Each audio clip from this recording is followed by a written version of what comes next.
Ndagushimiye wowe dukomeje kubana mu biganiro ngenda mbategura buri munsi. Nk'ubusanzwe amazina ni Gahamanyi Viateur. Naguteguriye ku ikiganiro kivuga ku ndwara ya depression cyangwa se indwara yo kwiheba.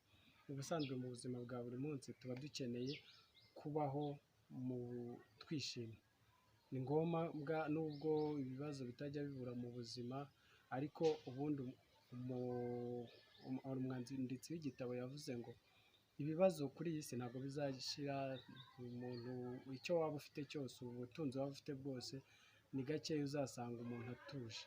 Ariko rero nanone ntabwo dukwiriye guheranwa n'ako gahinda, tuba dukwiriye byibuze kwishima nk'amahitamo. Iki kibazo rero kijya gikunda gutera ibibazo byinshi, ugasanga aho bamwe na bamwe bashobora kuhatakariza ubuzima, cyangwa se ugasanga umuntu atageze ku cyo yifuzaga kugeraho bitewe n'iki kibazo cya depression. Ndabanza turebere hamwe ibimenyetso bigaragaza ko umuntu yahuye n'iki kibazo. Ikintu cya mbere kwereka ko umuntu yahuye n'ibi bibazo ni ukwitakariza agaciro, donc akumva ko mu buzima ntacyo amaze kuri iyi si, nta mumaro ayifitiye. Icyo ni kimwe, ariho rimwe na rimwe ushobora gusanga ahifashe umwanzuro wo kwiyahura, kuko yumva ko isi ntacyo amaze kandi mu by'ukuri aba afite akamaro. Ikindi kizakubwira ko gishobora kuba ikimenyetso cyakwereka ko umuntu yahuye n'iki kibazo, abura ibitotsi. Ukaryama ibitotsi bikabura, ukagira gutekereza cyane ibintu udafitiye ibisubizo, rimwe na rimwe bikaba byagutera gufata imyanzuro itari ngombwa. Ikindi, kugira umutwe udakira. Umutwe udakira nawo uri bimwe mu bimenyetso bigaragaza ko umuntu afite indwara yo kwiheba. Ariko ntabwo wenda kuri iki cy'umutwe ntabwo twavuga ko ari cyo cyonyine gitera umutwe ushobora kudakira, ushobora guterwa n'ibindi bibazo, ariko iki nacyo kiri muri bimwe bikunda kugaragara cyane ku muntu wahuye n'iki kibazo. Hari icyo bita buriya kurya ibiryo byinshi cyangwa se bikeya. Umuntu ashobora kurwara iyi ndwara yo kwiheba, akaba yajya kurya bikamunanira pe, yatekereza kugira akantu ashyira ku munwa akumva biranze. Ariko abantu nk'uko tubizi batandukanye, ku rundi ruhande hari ushobora kurya ibiryo bikomeye cyane, donc birengeje urugero buri wese ashobora gutekereza, ukibaza ukayoberwa ikibazo yahuye nacyo.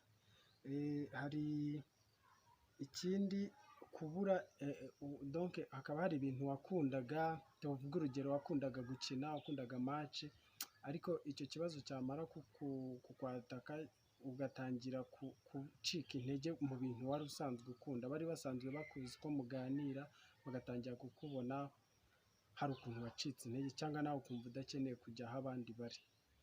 Iki gihita kigendana n'ikindi cyitwa kwigunga, aho umuntu wakunze guhura n'iki kibazo rwose pe, hari igihe biba bigoye kuba ari aho abandi bari.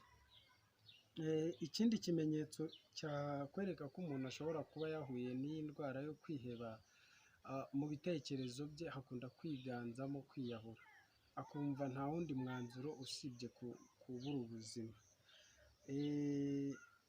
Ikindi wenda aba ari byinshi cyane, ariko turebye nk'ikindi, hari ukumva ko donc ukumva ubabaye buri gihe, ugahorana akababaro aho uri hose, ukumva ubabaye, haba muri n'ahantu hari ambiance wo kumva bitakureba. Icyo nacyo ntuzabona umuntu ufite ikibazo nk'icyo ngicyo, cyangwa nawe ukumva watangiye gutekereza gutyo, nabyo ni ikindi kibazo.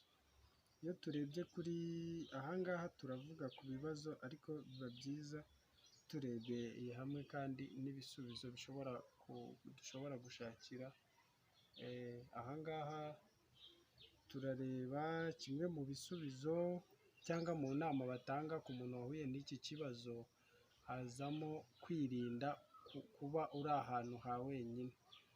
Ni byiza ko igihe uri kumva utameze neza cyangwa wiyumvamo kimwe muri ibi bimenyetso twabonye haruguru, wirinda kuba uri ahantu ha wenyine, kuko burya uri ahantu ha wenyine ushobora gutekereza ibintu byinshi, ari naho hashobora kuviramo uwo mwanzuro navuga ko utari mwiza mu buryo buri normal wo kwiyahura.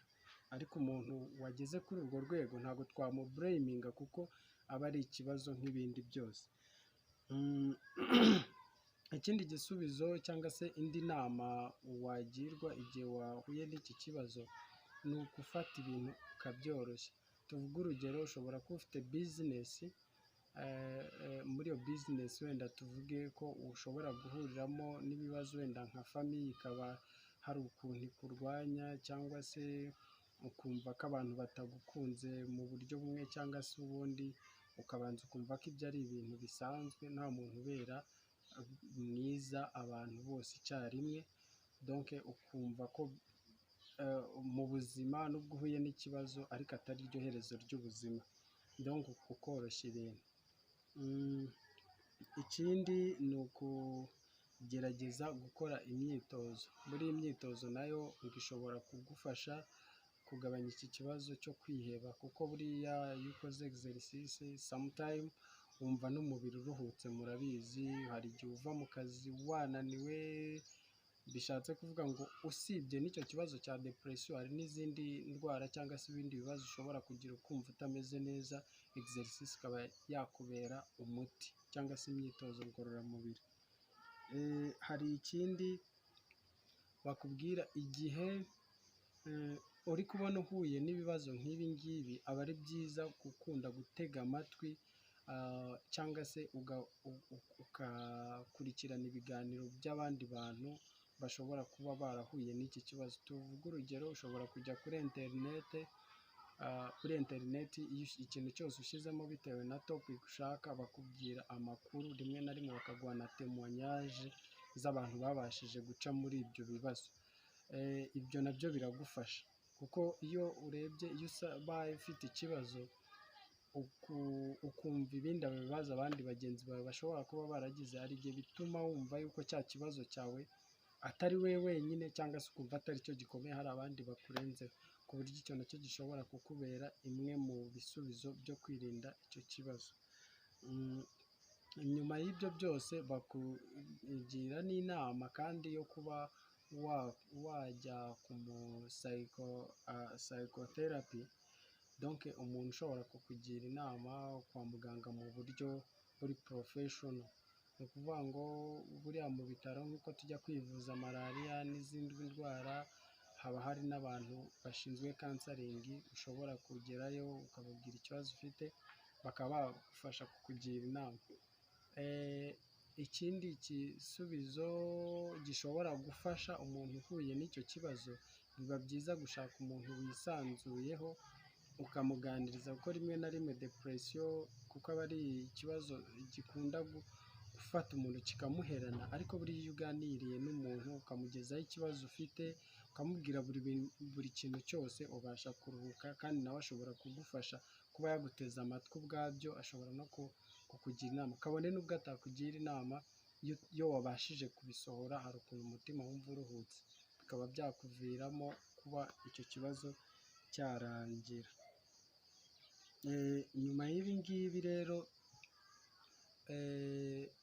tuzakomeza kuganira, nzakomeza kubakorera ubundi bushakashatsi, ariko byibuze ntekereze ko wowe wari ufite ikibazo kigendanye n'ibyo, ntabwo ari byinshi mbabwiye, ariko ndabizi mu kiganiro gitaha, hari ikiganiro ndi kubategurira ubutaha, tuzavuganaho ndetse tugatumira n'umuntu umwe mu bantu badufitiye témoignage, badufitiye ubuhamya, akazatugezaho ukuntu we yabashije kubicamo neza kandi na n'ubu akaba abayeho yishimye. So nagushishikariza gukora subscribe kuri iyi channel, ukadushyigikira, kugira ngo uko mudushyigikira bidutera imbaraga zo gukomeza kubakorera ubushakashatsi kandi tukabazanira n'abantu b'ingirakamaro. Ndagushimiye wowe ufashe akanya kawe ugakurikirana iyi video, nudusigira comment biradushimisha.